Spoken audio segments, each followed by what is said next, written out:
Good morning everyone. कैसे हैं आप सभी? मैं उम्मीद करती हूँ आप सभी लोग अच्छे होंगे, स्वस्थ होंगे और अपनी पढ़ाई भी अच्छे से कर रहे होंगे। मैं निकिता चौधरी स्वागत करती हूँ आप सभी प्यारे प्यारे मासूम से बच्चों का हमारे एग्जाम जर्नी परिवार में। आज के सेशन में, इस डेली करंट अफेयर्स वाले सेशन में हम क्या कवर करते हैं? हम रोज सुबह 7 बजे करंट अफेयर्स के 10 इंपॉर्टेंट क्वेश्चंस को मात्र 10 मिनट में कवर करते हैं। तो शुरू करें अपने सेशन को। आज का हमारा पहला क्वेश्चन क्या है? आज का हमारा पहला क्वेश्चन आपसे पूछ रहा है क्या? PM Narendra Modi recently attended the Mahakumbhishekam programme of which country? अभी हाल ही में जो हमारे प्रधानमंत्री नरेंद्र मोदी जी है, इन्होंने किस देश के महाकुंभिषेकम कार्यक्रम में ये शामिल हुए हैं? तो ये जो कार्यक्रम होता है, ये वही का कार्यक्रम है जहां के प्रेसिडेंट इस बार चीफ गेस्ट बन के आए थे हमारी रिपब्लिक डे की परेड पर। किसके बारे में बात कर रही हूं मैं? हाँ, बिल्कुल सही बात, इंडोनेशिया के बारे में। ये वही कंट्री है जो ब्रिक्स का 10th परमानेंट मेंबर बन गया है। ये बात भी आप याद रखना। ठीक है। होता कहाँ पर है ये कार्यक्रम? तो इंडोनेशिया का जो मुर्गम टेम्पल है, यहाँ पर ये कार्यक्रम आयोजित किया जाता है। इंडोनेशिया के बारे में बात करें, कैपिटल जकार्ता है। यहाँ के प्रेसिडेंट प्राबो सुबिनातो है। काफी नाम सुना होगा इनका आपने पिछले महीने में, है ना?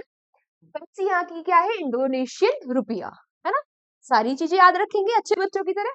अगला question, Who has recently won the Grammy Award in the Best New Age Ambient or Chant Album category at the 67th Grammy Award? कौन सा एडिशन है? 67th ग्रैमी अवार्ड में आपसे पूछ रहा है किसने ये जो बेस्ट न्यू एज एम्बिएंट और चेंट एल्बम कैटेगरी है, अवार्ड जीता है। तो किसने जीता है भाई? ये जीता है किसने? चंद्रिका टंडन ने। चंद्रिका टंडन ने उनकी एल्बम त्रिवेणी के लिए। एल्बम का नाम भी आप याद रखना, एडिशन भी याद रखना। अगला, which country's former president Hoster Kohler has passed away recently? अभी हाल ही में किस देश के पूर्व राष्ट्रपति होस्टर कोहलर का निधन हो गया है? तो ये किस देश के राष्ट्रपति थे? ये राष्ट्रपति थे भाई जर्मनी के। इनका अभी हाल ही में 81 की उम्र में निधन हो गया है। बात करें हम जर्मनी के बारे में, तो जर्मनी की कैपिटल क्या है? बर्लिन। यहाँ के चांसलर है ओलफ स्कोल्जर और यहाँ के प्रेसिडेंट कौन है? Frank Walter. तीनों का नाम आप याद रखना। अगला question, where has the 6th national master athletics meet been organised recently? क्या पूछा आपसे? आपसे पूछा कि अभी हाल ही में कहां पर 6वीं राष्ट्रीय मास्टर एथलेटिक्स मीट का आयोजन किया गया? तो ये किया गया केरला में। केरला में कहां पर? अरे केरला तो ऑप्शन ही नहीं है। केरला में कहां पर? केरला के जो कुलम है, यहाँ पर इसका आयोजन किया गया। अच्छा, ये जो एथलेटिक्स मीट थी, इसमें हमारे 22 राज्यों के 35 से 85 साल तक के 1500 प्लेयर्स ने पार्टिसिपेट किया। 1500 मेल और फीमेल प्लेयर ने पार्टिसिपेट किया। केरला के बारे में कुछ बात कर ले। ठीक है। कैपिटल तिरुवनंतपुरम। यहाँ के गवर्नर राजेंद्र अर्लेकर। पीएम कौन है यहाँ की? करेंसी कुछ भी चल रहा है। पीएम कौन है यहाँ की? पी विजयन। अगला question, recently the 13th joint military exercise Ekuverin. इतनी बार मैंने आपको इक्विरिन के बारे में पढ़ाया है ना? हाँ, तो आज इससे क्वेश्चन भी आ गया। क्या पूछ रहा है कि अभी हाल ही में 13th कौन सा एडिशन है? 13th joint military exercise Ekuverin has started between Indian army and national defence forces of which country? अभी हाल ही में ये जो इक्विरिन एक्सरसाइज है, इसका 13वां एडिशन शुरू हुआ है हमारी इंडियन आर्मी और किस देश की डिफेंस फोर्स के बीच में? तो किसके बीच में होती है ये? इंडिया और मालदीव्स के बीच में। बिल्कुल सही बात। अब यहाँ पर जो बात आपको याद रखनी है कि इस बार इसको होस्ट कर रहा है मालदीव्स 2 से 15 फरवरी तक। ठीक है। और क्या चीज याद रखनी है? जो मालदीव्स की लैंग्वेज है, क्या नाम है इसका? इस लैंग्वेज का नाम है ढिविच। ढिवी। हाँ, ढिवी। ढिवी लैंग्वेज में इक्विलिन का मतलब होता है फ्रेंड्स। ठीक है। आपसे पूछ सकता है, फिर आपको लगेगा कि पता नहीं कौन सी लैंग्वेज पूछ रहा है। क्यों पूछेगा? क्योंकि न्यूज में है।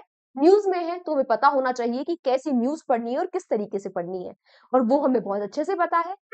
ठीक है। और कल भी बहुत सारे बच्चों के मैसेजेस आए कि भी जीडी की एग्जाम चल रही है, तो उन्हें बहुत सारे क्वेश्चन हैं जो हमारी क्लास से डायरेक्ट फंसे हैं, डायरेक्ट उनके पेपर में आए हैं, है ना। तो इसीलिए सारी चीजें जो मैं बोलती हूँ, अगर आप ऐसे फॉलो करोगे तो डेफिनेटली साल में आप सिलेक्शन ले लोगे, वो मेरी गारंटी है। बस आप ईमानदारी और शिद्दत के साथ, लगन के साथ लगे रहो, बस इतना ही करना है। जैसे मैं बोलती हूँ कि नोट्स बनाओ, हैंड रिटन नोट्स बनाओ, डेली रिवीजन करो, थोड़ी सी चीजें तो बोलती हूँ मैं आपको करने को, बस वो फॉलो करते रहो, ठीक है। अगर हम यहाँ पे मालदीव्स के बारे में बात करें तो मालदीव्स की कैपिटल क्या है? माले है। यहाँ की करेंसी है मालदीवियन रुपया और प्रेसिडेंट है मोहम्मद मुइजू। ये मोहम्मद मुइजू 2024 में काफी न्यूज में रहे थे, स्टार्टिंग में ना लक्षद्वीप मालदीव जो सिस्टम चल रहा था। अगला, who has recently been appointed as the MD of Chennai Petroleum Corporation Limited. तो चेन्नई पेट्रोलियम कॉर्पोरेशन लिमिटेड है, इसके एमडी कौन बन गए हैं? इसके एमडी बन गए हैं एच शंकर। तो ये है क्या? ये जो चेन्नई पेट्रोलियम कॉर्पोरेशन लिमिटेड है, इसको पहले हम मद्रास रिफाइनरी लिमिटेड के नाम से जानते हैं। ये एक सब्सिडरी है किसकी? इंडियन ऑयल कॉर्पोरेशन लिमिटेड की। किसके तहत आती है ये? तो ये आती है किसके तहत? हमारी मिनिस्ट्री ऑफ पेट्रोलियम और नेचुरल गैस के तहत, ठीक है। ये भी याद रखना, मिनिस्ट्री भी पूछ लेता है, वैसे तो बहुत शॉर्ट सी, बहुत ही कॉमन सेंस वाला क्वेश्चन है, हर बच्चा अटेम्प्ट कर लेगा, पर फिर भी। अगला, which country has recently unveiled the two missile Etemad and Ghadr 380। अभी हाल ही में वो कौन सी कंट्री है जिसने दो मिसाइल लॉन्च करी है? एक तो इतिमद और गदर 380। तो ये कौन सी क्या कहते हैं कंट्री है? ये वही कंट्री है, ये वही कंट्री है जो अपनी कैपिटल को तेहरान से मकरान में शिफ्ट करना चाहती है, क्योंकि तेहरान जो है वो ओवर पॉपुलेटेड हो गई है, वहां पे पानी की कमी है, वहां पे बिजली की कमी है, इसीलिए। तेहरान कहाँ की कैपिटल है? हाँ, ईरान की, और ईरान ने ही सक्सेसफुली टेस्ट किया है इन दो मिसाइल का। बात करें सबसे पहले इतमद के बारे में, हमने पढ़ा था। ये इतमद जो मिसाइल है, ये क्या है? ये एक बैलिस्टिक मिसाइल है, और मतलब पर्शियन में होता है ट्रस्ट, हाँ, ये मतलब भी याद रखना। इसकी जो रेंज है वो 1700 किलोमीटर है, ये बात भी आप याद रखेंगे। जो गदर 380 मिसाइल है, ये एक एंटी वॉरशिप क्रूज मिसाइल है। कई बार एग्जामिनर क्या करता है, आपसे यही पूछ लेगा कि किस कंट्री की है, ये ना पूछ के आपसे पूछ लेगा कि भाई ये जो गदर है ये क्या है? ये एयर डिफेंस सिस्टम है, सबमरीन है, वॉरशिप है, या फिर ये एंटी वॉरशिप क्रूज मिसाइल है? तो इसीलिए ये भी याद रखना है। सिर्फ ऐसे जो भी चीजें मैं अंडरलाइन करती हूँ, बोलती हूँ, बताती हूँ, वो सारी ही चीजें आप लिखते हुए, नोट करते हुए चला कर, ठीक है। इसकी रेंज कितनी है? 1000 किलोमीटर तक की। बात करें ईरान के बारे में, कैपिटल तेहरान, ईरानियन रियाल इसकी क्या है? करेंसी है, और मसूद पेजेस्कियन यहाँ की प्रेसिडेंट है। अगला question, from which sports has the Vardhaman Shah retired recently.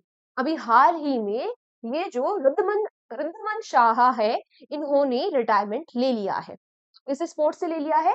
इन्होंने ले लिया है भाई क्रिकेट से।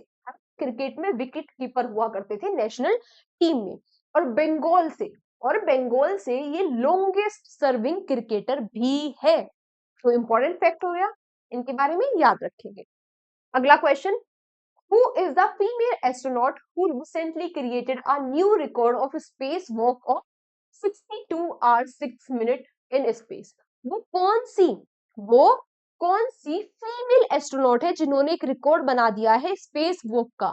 कितने कितने घंटे की इनकी टोटल स्पेस वॉक है? 62 घंटे 6 मिनट की। एक साथ 62 घंटे 6 मिनट नहीं चलिए, आज तक की टोटल 62 घंटे 6 मिनट का रिकॉर्ड इन्होंने बना दिया है। सबसे ज्यादा स्पेस वॉक करने वाली फीमेल ये बन चुकी है। स्पेस वॉक मतलब जैसे इंटरनेशनल स्पेस स्टेशन है उसमें से बाहर जाते हैं ना, और ये ऐसे स्पेस में चल रही है ना, नाम से ही समझ गए होंगे वैसे आप, ठीक है।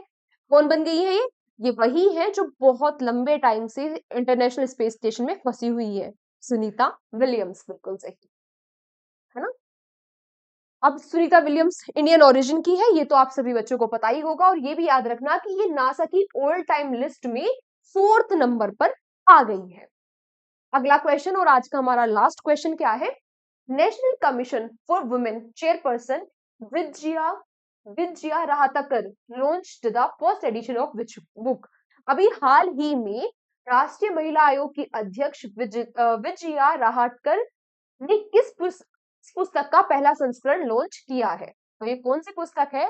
ये पुस्तक है कौन सी? कर्मयोगिनी वीरांगना। इस बुक का इन्होंने पहला एडिशन लॉन्च करा है। मैं यहाँ पर बात करूं नेशनल कमीशन फॉर वुमेन की, ये स्टैब्लिश हुआ था 31 जनवरी 1992 में। इसकी फर्स्ट चेयरपर्सन कौन थी? जयंती पटनायक। ठीक है, और इसके लिए रिस्पॉन्सिबल कौन होता है? इसके लिए रिस्पॉन्सिबल होती है हमारी ministry of women and child development, जिसकी मिनिस्टर है अन्नपूर्णा देवी जी। क्लियर सारी चीजें? Very nice. तो आज की क्लास को हम यहीं तक रखते हैं। Thank you so much everyone हमारे साथ सेशन में एंड तक बने रहने के लिए। कल के सेशन में आप सभी प्यारे प्यारे बच्चों से फिर से मुलाकात होगी। तब तक अपने हैंड रिटन नोट्स बना लेना। कल की क्लास को अटेंड करने से पहले आप एक बार इस क्लास को रिवाइज कर लेना, ठीक है, अपने लिखे हुए नोट से। बाकी के साथ ईमानदारी के साथ मन लगाकर पढ़ाई करते रहो। 2025 में सिलेक्शन लेना है, इस बात को दिमाग में सेट कर लो। और revision is the key to selection. इसको बड़ा बड़ा कहीं लिख लो जहां बैठकर पढ़ते हो, क्योंकि जितना भी डेली पढ़ते हो उसका डेली का डेली रिवीजन करते रहो, ठीक है। बाकी बाकी क्या करना है? अपनी हेल्थ का ध्यान रखो, अपने बड़ों का सम्मान करो, अपने छोटों को प्यार करो। Take care, bye bye.